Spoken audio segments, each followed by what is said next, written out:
સુરતમાં ફરી નકલી સ્ટેમ્પ બનાવી આધાર કાર્ડ અપડેટ કરવાનું કૌભાંડ ઝડપાયું છે, જેમાં કોર્પોરેટરના સહી સિક્કાનો દુરુપયોગ કરાયો હોવાનું સામે આવ્યું છે.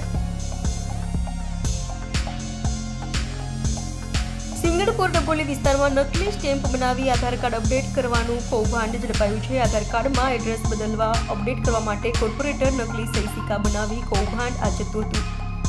સુરત મનપાના વોર્ડ નંબર 8ના કોર્પોરેટર ચિમન પટેલના સહી સિક્કાનો દુરુપયોગ કરાતો હતો, જેમાં ઓરિસ્સાની સરકારી સુભદ્રા યોજનાનો લાભ લેવા આધાર કાર્ડમાં ઓરિસ્સાનું એડ્રેસ કરી નાખતા હતા, જેમાં પણ ખાસ કરીને મહિલાઓના આર્થિક લાભ માટે ઓરિસ્સા સરકારે આ યોજના બહાર પાડી છે.